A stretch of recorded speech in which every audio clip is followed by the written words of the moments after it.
Okay, you want a child.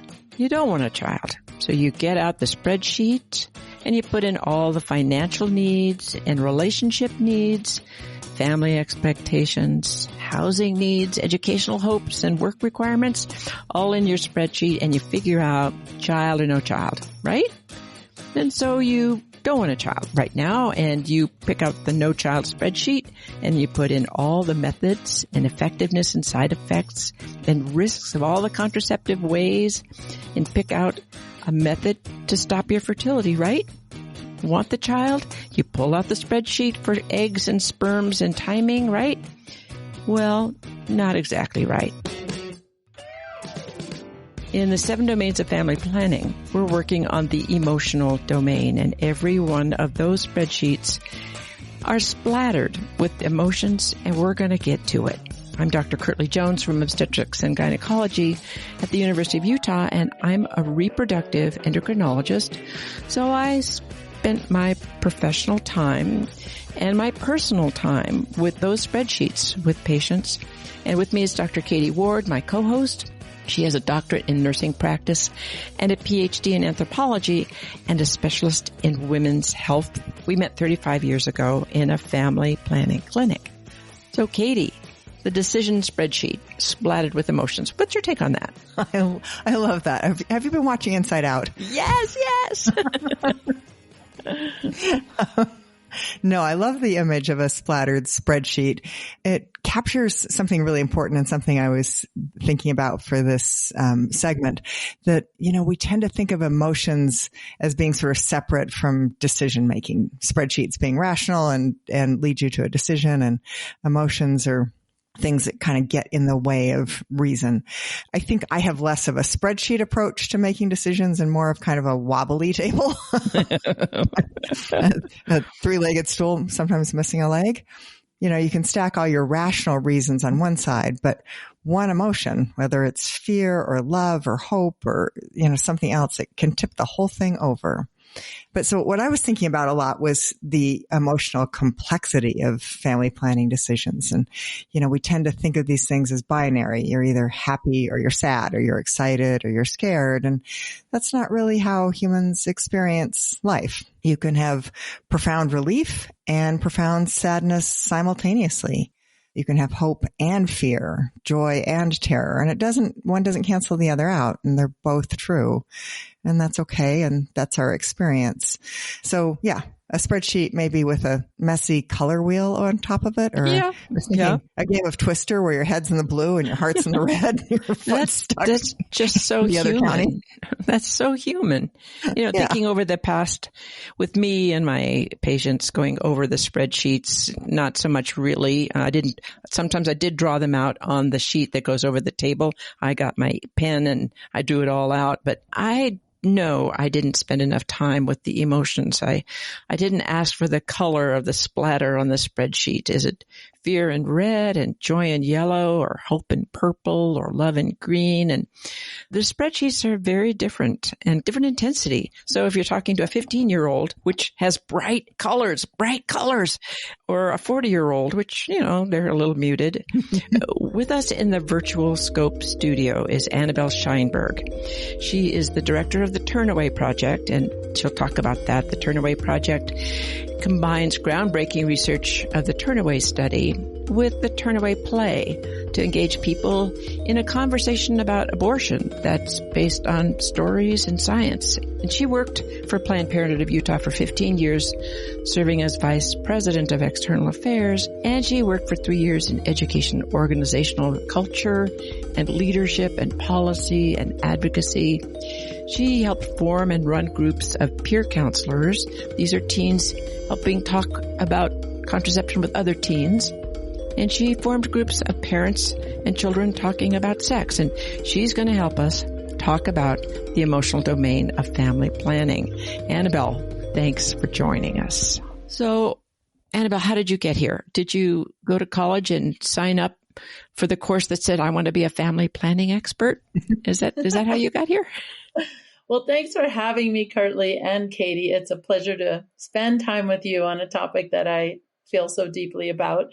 How did I get here? I spent a lot of my early career working in child, youth, and family programs. And as a person, I was raised in the 70s, really by parents who cared deeply about what had just happened in our country and who wanted to continue the work and really work toward a world where women were fully human. But I remember being the kid whose mother was in school making sure we weren't lining up girls and boys because Title IX had just passed and we needed to comply and we needed gender equity. And we still need that really badly. So that's part of how I got here, Kirtley. I really have this very strong gut love of women and feeling about what women can do and should be trusted to do in this world. And I also have a strong desire for justice. And I think that this issue just fundamentally hits at the core of how we are respected as human beings and how we build our families and how we manage our relationships with other people, both intimate and work relationships. I mean, there's nothing that you can't connect this issue to, really, if you think about it. Well, I think so. I think so. On the teen spreadsheet with emotional splatters, how do teens react or how do they express their emotions about starting contraception or talking about sex? Or, I mean, is it joy or anticipation or guilt or shame or what is it? I would say it's all of the above. I mean, just like all of us, teens have a broad range of who they are and how they feel in any moment. And it was always evident when teaching a class in sex ed or talking to a group of parents that each individual had a very different comfort level in just talking about this topic, mind you, or learning about the topic, sitting in a room where the topic is discussed. There were students who were absolutely curious and eating it up and so grateful to get this information. And you could tell they just couldn't wait to talk to the important people in their lives. And there were some who, would literally almost cover their eyes because they were just so uncomfortable, right, with talking about contraception, sex, sexuality, all of the things. And so that is who we are as people.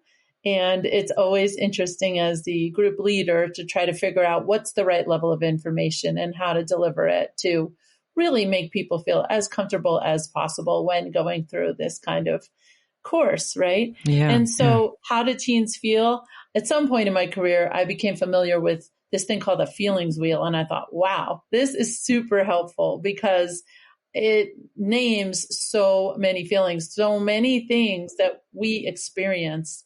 And so, you can find it one online. And I highly recommend taking a look at a feelings wheel to help you just even take a look at all of the things that we all go through when we're thinking about important things like contraception. Teens feel in some cases empowered, in some cases uncertain, in some cases very grateful because maybe they have a very painful period and they want contraception to help manage that. I guess my experience is that there's so many ways people walk through this world. And given the people that shape them, they may have a lot of fear of contraception. For some people, contraception was used to control their fertility by people who didn't empower them, right? And so right. They know that people like them were experimented on when contraceptive methods were developed. And that is a very different kind of relationship than somebody who is told, guess what? You get to be in charge of whether you want to become pregnant or not. And here is how you can do that. So relationships with healthcare come into play and connections with your provider and ability to access that healthcare, right? And so many things. Well, you talk about young women. Sometimes young women go to control their period. They start hormonal contraception. Well, I'd say I, in my 40s, started hormonal contraception for really the first time to control my emotions, meaning I wasn't having rage, but I would get cranky. Before my periods, I would get cranky, and I needed to be 100% professional 100% of the time. And so I said, well, I'm just going to have my hormones be the same every day. And it worked great. So there are emotional needs that are met by actually taking birth control and all those reasons. Maybe more than some other people because I became a young mother. I think about what was happening for me as a teenager and how I was making decisions. And I think I was having those, you were talking about teens having different kinds of emotional experiences, and I was having different emotions all in one person, right? So I think for me, the guilt of using contraception was a little bit stronger than the guilt of having sex as a teenager. And so guilt was an emotion that I was kind of dealing with, and which one felt more wrong. And based on my upbringing, there was like this sort of out, I could say, well, I wasn't really planning to have sex. That just sort of happened, where the choice of using some kind of contraception made me really complicit in what I was doing. And that was a little bit too big of a burden for me to take on as an adolescent. So I was thinking about that a bit for my own life. Certainly as I raised my children, then I was much more like, here's all the stuff, just, use it.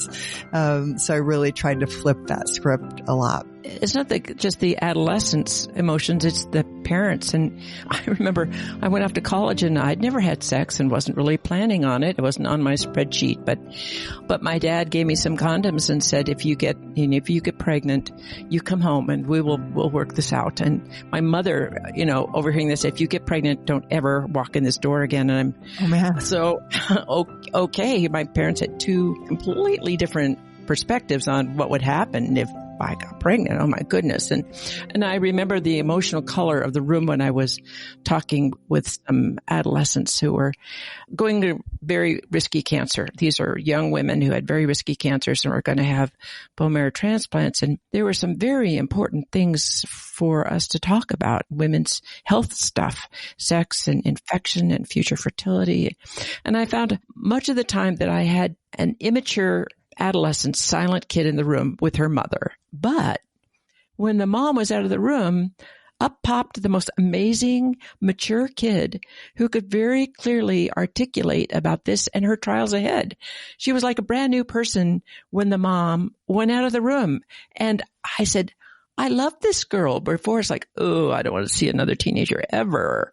So, Annabelle, your experience with parents and kids together, can you talk about that, the parents and kids together?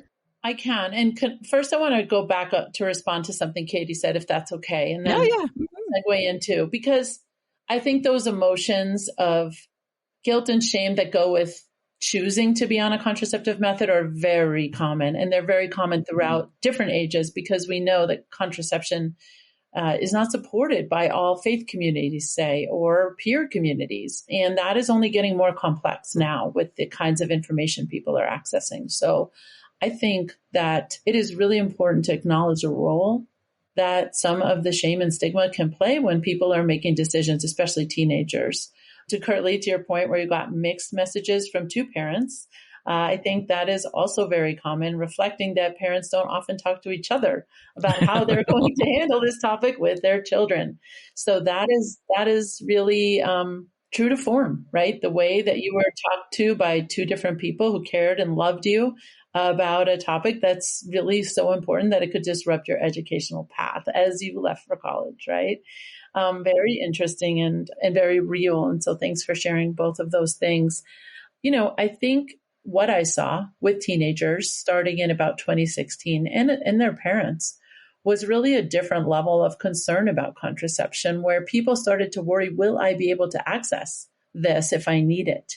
And we saw in 2016 a lot of people calling more out of an emotion of fear and panic and asking for IUDs because they knew they were a long-acting method. And so facts are important. We know the different methods. We can talk to people about how they work. And then these other emotions come up, as you have said, that really drive people's decision-making. So contraception decision-making became quite a different conversation. Well, I worked at Planned Parenthood during those years, and I just wanted to bring that into the room because I feel like we are the only developed country going backwards when it comes to access of contraception and the emotion that goes with that, the living in a state where that is something that people worry about. And I think we need to acknowledge that fear, both on the parents' part and the young people's part. But in terms of working, with parents, what we would talk about a lot is to really try and go back to when you were that age. I mean, let's start out. You were 16 once, you were 20 once, you were 12 once, and not sure how you were going to get to be an adult or a parent. But start there. Start with some empathy. And when you talk to them, think about when is a good time to talk. How do you want to approach it with your tone of voice and with your, can you listen more than you talk? Have you ever heard that acronym, WAIT? Why am I talking? Listening more than you're talking. And then how much do you actually want to say and are they understanding? And so really thinking through how you might approach this topic. Also, you're not the only person in their life. As the parent, they can have these conversations with. It's possible to schedule a visit with the healthcare provider. And if you do that, just like Curtly said, give them a moment without you in there, right? Give them a moment where they really can be their true self. I remember a teen who said that they were getting wheeled back for an ACL repair. They were in the hospital. Their mom was right there. It was the hallway. And just as they're going back for surgery, someone says, "Are you on birth control?" And they lied. They said no. And they were indignant that somebody asked them that right in front of their mom. And it was cool that they felt comfortable sharing the story with me. And I don't think it was going to put their life at risk. Luckily, they might have managed it a little differently. But, these are real things that happen to people all the time. So giving them that moment with the healthcare provider is really important because healthcare providers speak about lots of issues, including STIs, right? So all these contraceptive methods aren't going to even protect a teen. They still may need that condom like Curtly's dad recommended. It's still important. And we need to remember those things. And as parents, sometimes we excel in some areas and we may omit some other details. We're all amateurs. Yes. That's where we can really get help from people like aunties and grandparents, right? Close friends. All of those people can be helpful in talking to teenagers. It just that comfort, that relationship, that timing, and the framing. Because in the end of it, right, when we frame it out of love and concern, when we frame it out of empowerment, when we frame it out of we trust your decision making and, all methods have a failure rate. Like we're here for you to manage this part of your life. And we want it to be good. We want this to be a good part of life for you, your intimate relationships, your exploring your sexuality. And that's why we're doing this. All of those things can help with the feelings part of the decision making. And I think that really sets it up for success. I always liked it when a mom trusted me enough, this is a mom who was my patient, to bring their daughter in and say, "I just don't think I can have this conversation, the conversation. It emotionally is just too hard for me. Would you do this?" And just talk to her. And I thought it was a huge honor for a mom to turn over her daughter. In my case, it was daughter, because I'm a gynecologist. I didn't get the sons. I could have, but it would have been hard, I think, to have more little guys to talk about. But when they brought them and offered them, I thought, thank you. And I want to honor you as the mom who wants to do right, and have someone who isn't going to judge either the mom or the daughter. And it was really a treat for me. It's a nice compliment. That happens to me from time to time too. The mothers say, "When should I start bringing my daughter?" And the other thing I hear in that is they have been happy with the care that I've been providing, and then they want their daughter to get that same care. So it's a nice compliment, I think. Yeah. One of the things I did not expect was parents of boys calling. Parents of teen boys who had a serious relationship happening would call and get referred to our education office at Planned Parenthood. And they wanted to know, what kind of support can I give my son's partner? I'm really concerned. I want to make sure she has access to whatever method of birth control she wants, or she's using the method correctly, or all of the things. And that was an interesting thing. And then, of course, I have two boys, so I got to feel what those people were feeling much later, and understood that sense of panic, truly, because they saw how it could really derail, both a happy and healthy relationship, but also the worry they had for their own child, and that piece that it's not your child, but, there are people you can refer this young person to talk to, and there are resources in the community, and it's great that you feel comfortable enough to have those conversations. Yeah. Well, let's talk about the emotional side of abortion. Admittedly, a huge topic, and whether by failure to prepare, not using your spreadsheet, or the method failing, not using a good enough method, or rape, or medical reasons, sometimes things don't go as planned and abortion happens to about 1 in 4, 25% of U.S. women, and probably more than that. It used to be a third, and somewhere between 1/4 and 1/3 of U.S. women will have had an abortion in their lifetime. So, Annabelle, maybe you can talk a little bit about the Turnaway Project. Long-term emotions of women who've had an abortion and those who couldn't get one. And it's so individual. I mean, it's an emotional roller coaster when you're pregnant by choice. And then when it's not. I mean, and I think where I started is where you ended, Curtly, which is the emotional impact of an unplanned pregnancy, regardless of someone's decision, is fairly intense, right? So all of a sudden, someone's trying to figure out, how can I support the children I have? How can I navigate this unhealthy relationship with the partner? How can I access healthcare and decide, right? What's my course of action? And depending on where you live in the United States, that's a very fraught situation to be in. And those decisions might involve traveling to get healthcare. It might involve so many things. And also the really big health disparities in maternal health, right? Oh my goodness, yes. Make pregnancy itself a much more risky proposition for, we know, right? Maternal mortality for women of color is going up, and Black women especially. And it's very different facing the decision to continue the pregnancy based on who you are and where you are. I guess that's a more succinct way to say that. Yeah. And starting there, I want to talk a little bit about the Turnaway Project and the Turnaway study itself, which really had the main finding of people who are refused an abortion suffer far more negative and damaging life consequences than people who were able to receive one. And that is the main conclusion of the Turnaway study. So the Turnaway study was conducted between 2008 and 2016 and just seems very relevant today. Researchers enrolled 500 women who were turned away at the clinic door for reasons such as being just past the legal limit or not having funds to pay for their abortion that day. And then 500 who got the wanted abortion.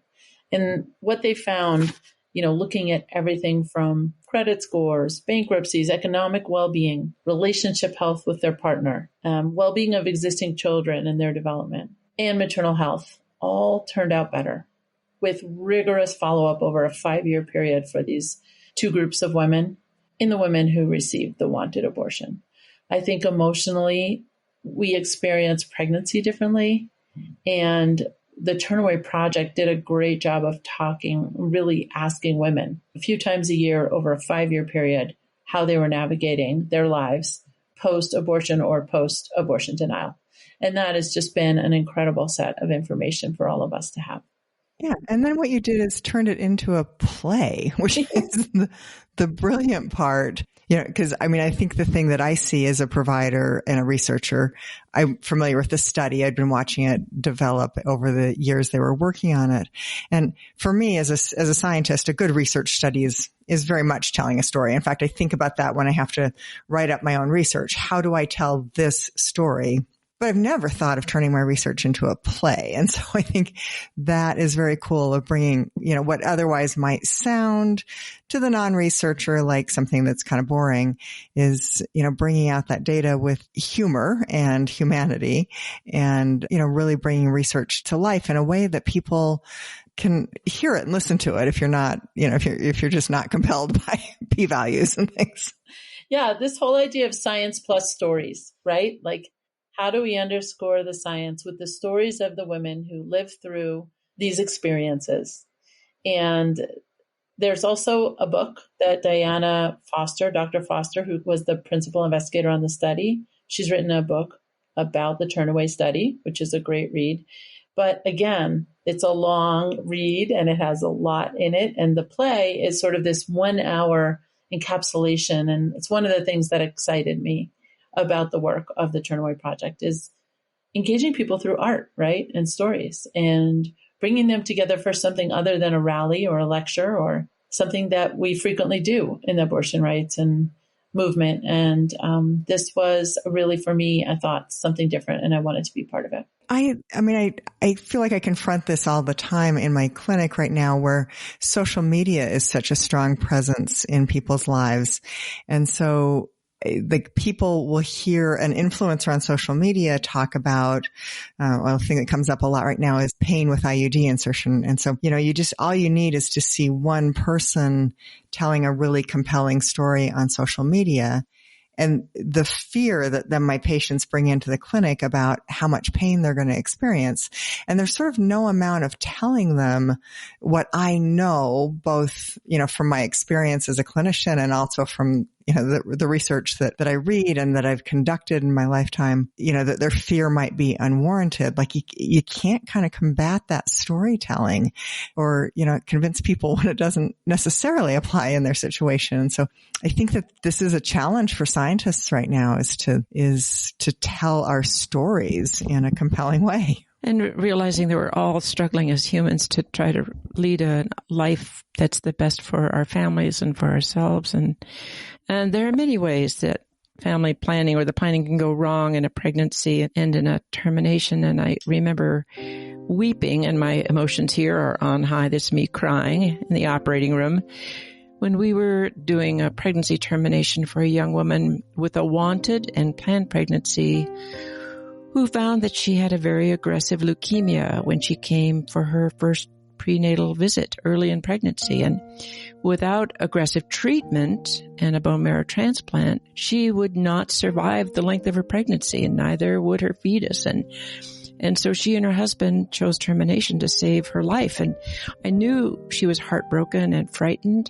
And I was so sad because the chemotherapy that would, and in fact did, save her life would leave her without any eggs for a future pregnancy. And it's just so complicated trying to do the right thing. And I've spent half of my clinical time with infertile women and their partners. And the spreadsheet for wanting a child is powerfully splattered with emotions, hope and sadness and anger and fear, the whole emotional palette. And there were tears in the consultation room all the time. Couples who had already had a child, who had died of a terrible genetic disease, who were fertile, but didn't want to take the chance of another child suffering with that disease and chose IVF with pre-implantation genetic diagnosis to choose a pre-implantation embryo that they could make with their own egg and sperm, and we would test each embryo and pick out those that didn't carry the disease. And emotions are so powerful in the fertility clinic that we had a psychologist, we had a clinical psychologist trained in reproductive psychology to help out our patients navigate the emotional terrain because it was big. And we as doctors, MDs, weren't doing the right thing, so we got our PhD clinical psychologist to help us do it. And of course, when two people are involved, they may have different emotions and hopes for a pregnancy, which can lead to conflict, and the psychologist could help them come to common ground. So it's a lot going on in the couples who had chosen adoption to make their family with their hope and fear and joy, and an adoption plan can fall through. It's like a miscarriage of a baby that they already had in their hearts, but it wasn't in their arms yet. And then there's the wanting a child spreadsheet. They're the potential grandparents who are hoping for a grandchild. And there's the person making the choices on the spreadsheet of reason and choices that is colored by culture. Everybody has a child. Your job is to give your mother a grandchild. And family expectations. It goes on several generations of emotions in this family planning thing. And then there's the emotional wonder of a delivery room with the product of the spreadsheet of family planning. And that's splattered by hopes and fears and joy as child is handed to their parents, a healthy newborn baby. So I'm going to wrap up here. And I just want to say that family planning is filled with emotions. And if you all listening know, and everyone in there has their own emotional palette of colors and intensity, but you know how you felt, and you probably have people who are doing some of the same emotional stuff. And as a clinician, I learned over the years that the most important thing and what they were most emotionally invested in, and to listen and be empathetic. As humans, we experience empathy. It's who we are as humans. And if we develop right, we should be able to feel a little bit of how others are feeling so that we can at least hold their hands along their way. At least that's what we're hoping. Yeah, it is one of the things that makes us human.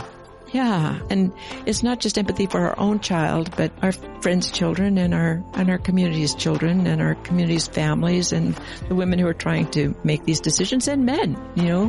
We've been talking about women's health, but men struggle to make these decisions and hope for family too. So thanks to Annabelle. Thanks for joining us and helping us with her experience. And Katie, thank you, of course, for your wisdom. And for all of you who are listening, if you think it's the right thing to do, share this series of the 7 domains of family planning with family or friends.